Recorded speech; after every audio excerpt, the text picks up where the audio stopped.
प्रेम से बोलिए जय श्री हरि। जिस पर कृपा राम के होई, उस पर कृपा करे सब कोई। वास्तव में यह लाइन सुनते चले आ रहे हैं, लेकिन मानता कोई नहीं है। जिस पर कृपा राम की हुई, कैसे होगी राम की कृपा? आप गलत कार्यों में लिप्त रहेंगे, राम की कृपा होगी। आप जिंदा जानवर को मार के खा रहे, राम की कृपा होगी? कभी नहीं हो सकती। दूसरे के साथ छल कपट कर रहे, दूसरे की चीजों को अपना रहे हैं, दूसरे की चीज को अपना समझ के दूसरे को बेघर कर रहे हैं, कैसे राम की कृपा हो जाएगी? राम की कृपा कैसे होती है? आपके पास भगवान ने जो कुछ दिया है, आप उसमें खुश रहें, किसी और का छीन कर न ले।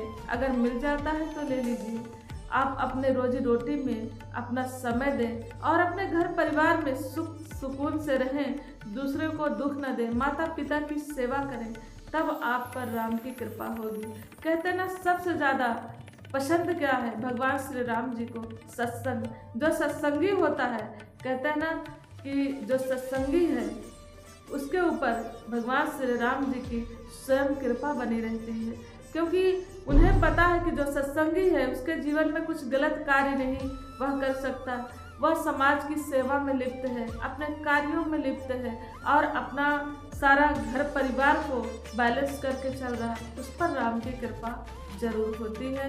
तो इसलिए कहा गया है ना, अभी आपने सुना कि जो संत मिलते हैं 4 फल तो मिल ही जाते हैं। जो सत्संग करते हैं, सत्संग को वैकुंठ का धाम भी इसीलिए कहा गया है।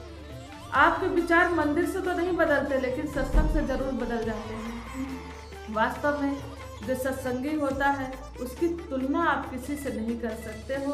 तो कहते हैं ना, भगवान श्री राम की कृपा बनी रहे। अगर आप ऐसा चाहते हो तो भगवान श्री राम जी की जरूर मानिए। उन्होंने अपने जिंदगी में किया क्या है उनको देखिए ना। भगवान मर्यादा पुरुषोत्तम भगवान श्री राम जी कहा जाता है, पग पग पे मर्यादा निभाई है।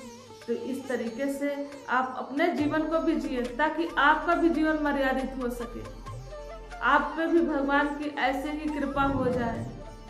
और जो वास्तव में जो ऐसे जिंदगी जीते चले जा रहे हैं जिनका कोई अस्तित्व नहीं है, उनके जिंदगी से कोई लेना देना नहीं, उस पर भगवान की कृपा तो होगी नहीं और मोक्ष की प्राप्ति भी नहीं होगी। फिर इसी 84 लाख योनियों में भटकता रहेगा व्यक्ति और फिर उसे आवागमन के चक्कर से मुक्त नहीं होगा।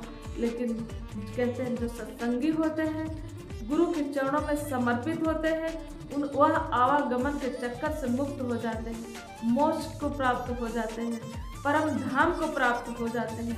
इसलिए वास्तव में प्रभु की कृपा को माने, प्रेम से बोलिए जय श्री हरि।